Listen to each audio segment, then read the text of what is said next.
Hi, my name is Andrew McDermott, and this is the Champions Mindset Podcast. Join me as I dive into the minds of the world's greatest champions and share with you the secrets, lessons, and knowledge that's allowed them to rise to the top. Welcome to our community of greatness, abundance, and fortitude. Thank you so much for being here. It's time to become the person you've always wanted to be.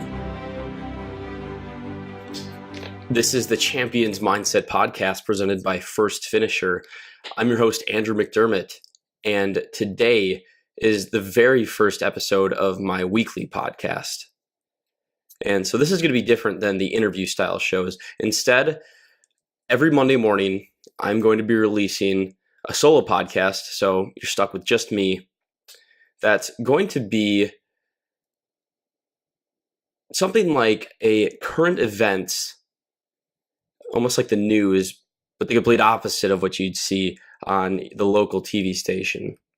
It's going to be a current events, news style show for top performers, for champions, for people who are out there changing the world, doing incredible feats of achievement, people who are pushing the limits of their craft. And so basically what it is it's going to be a way to start every week of your life out with inspiration, motivation, and ways to incorporate these habits, these principles of success into your own life. And doing this on a weekly basis, it's my goal to curate basically all the best information from around the world that can help you become a champion. And so this being the very first episode of this type of show, this weekly edition, I'm going to apologize right away, and if it might be a little rough at first, so bear with me. I'm going to be introducing different types of segments as it goes along. It's really an experiment that I'm just trying out to see if people like it, what we can all do, different types of topics. But for today, I just wanted to keep it simple and just highlight a few of the cool stories I've seen over the last week and share them with you. So the first segment that I wanted to highlight is about a guy named Auston Mathews, who is a hockey player in the NHL. He was the number one draft pick last year by the Toronto Maple Leafs. And in his first game in the NHL, he scored 4 goals. And it only took him 2 periods. If you're not familiar with hockey, there are only 3 periods in the game, and he only needed 2. He's the 3rd youngest player with 4 goals in a game, surpassed only by Jack Hamilton in 1943 and Bob Carpenter in 1981. I mean, talk about making an entrance.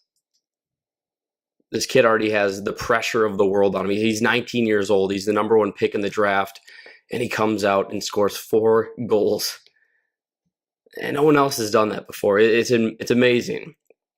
I mean, you could tell this kid is just a gamer. He's got that it factor. After high school, he didn't even go to college or the junior hockey league. He went across the world to Switzerland,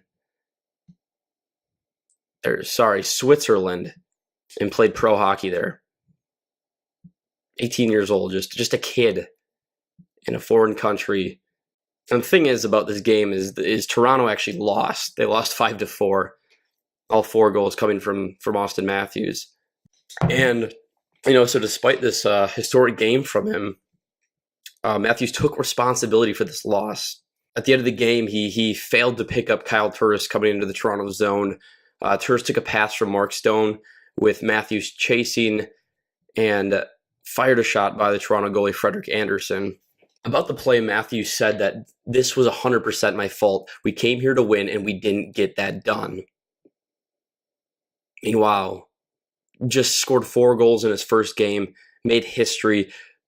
Most fans could care less about the loss because of what this kid just did, and that's all he cares about, though, is the team lost, which is pretty amazing.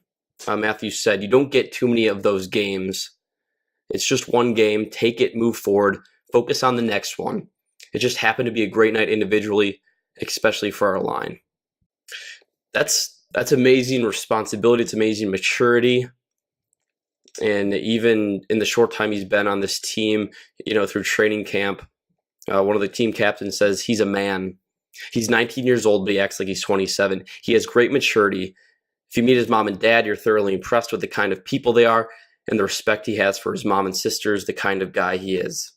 It's an inspiring story. It's crazy. The kid's 2 years younger than me, and he's out there playing professional hockey at the highest level. So our next story comes from one of my favorite bands, Green Day. For you fans out there, you probably already know this, that they released a new album called Revolution Radio.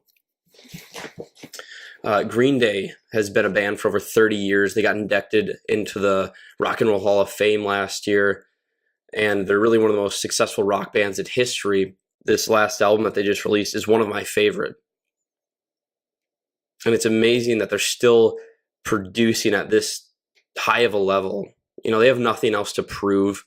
They could cash in, they could, get bored with it, but they're still just pushing the limits of what they do. This last album, Revolution Radio, had a lot of political statements behind it about racism, about inequality.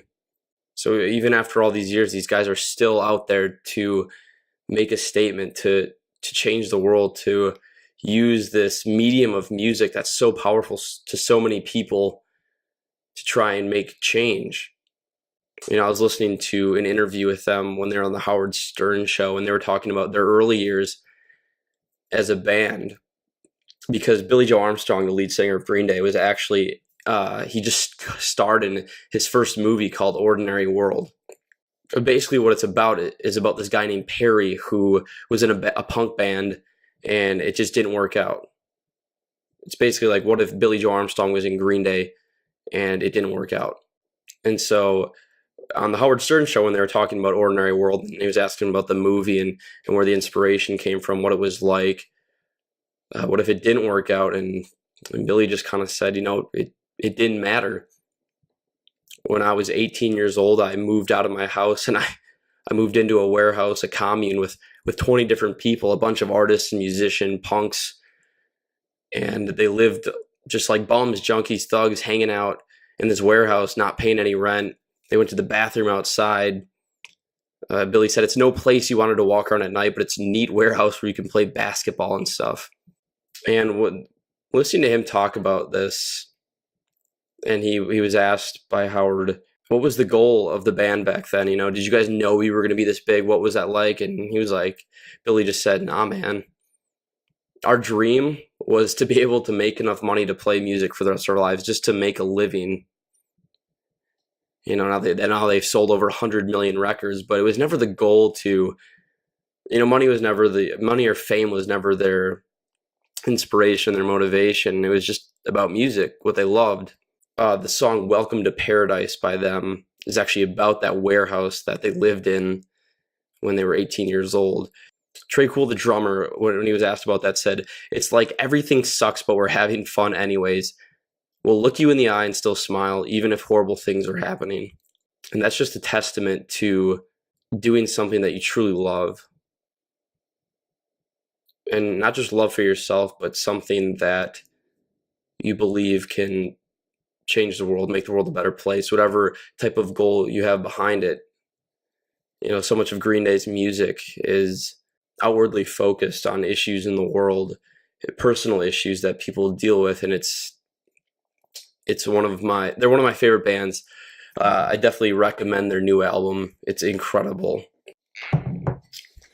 Moving on to our final topic of the day is another music-related topic about Bob Dylan, who has been, he's one of the most famous musicians ever.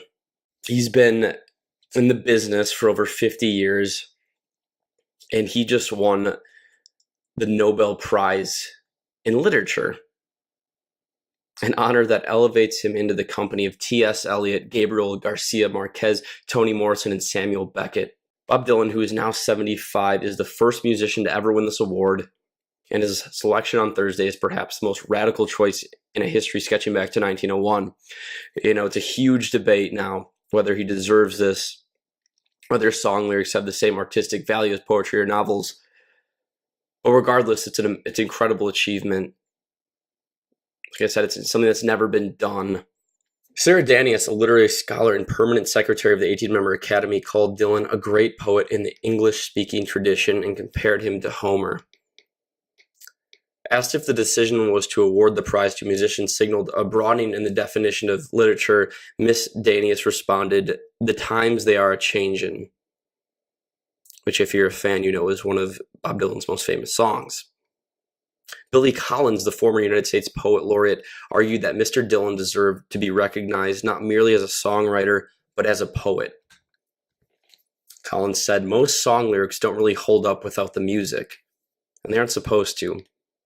Bob Dylan is in the 2% club of songwriters whose lyrics are interesting on the page even without the harmonica and the guitar, and his very distinctive voice. I think he does qualify as poetry." The craziest part about this story is that the Nobel Prize Foundation has not been able, at the time I'm recording this, been able to contact Bob Dylan. He just hasn't picked up.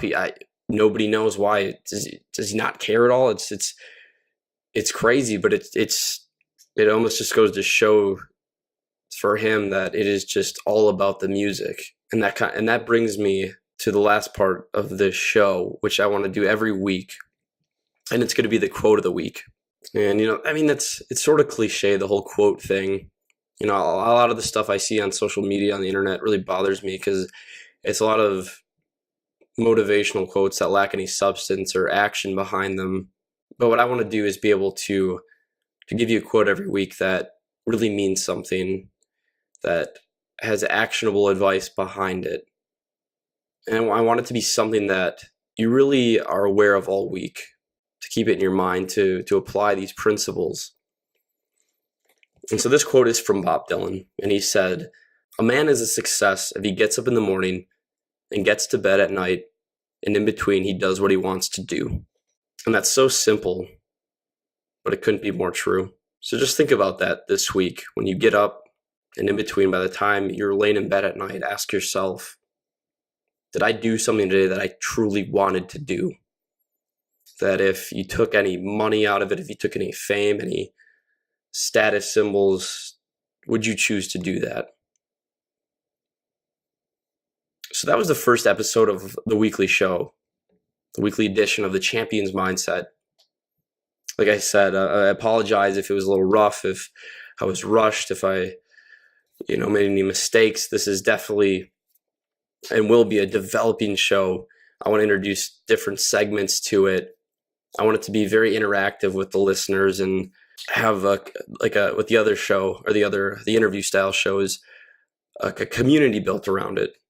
So you can head over to our Facebook page, First Finisher on Facebook. That's where the majority of the discussions will be. The podcast page on our website, www.firstfinisher.com, also has comments on each podcast episode. I'm super excited for this show. There's nothing really else like it out there. I mean, that's why I wanted to start it. Because when you do watch the news, go to any major media news sites, it's all negative. I just read it and I feel terrible. It's all the bad things about the world. Everything that's going on with this election. I'm so sick of hearing about the presidential election. I just wanted to create something that curated positivity, inspiration, motivation, something to get you started in your week. And even if it can just help a little bit, I think that's really the goal of this, to give you that little bump that you need to progress more in any of your endeavors and help you achieve any of your goals. So thank you again for listening. I will see you next week.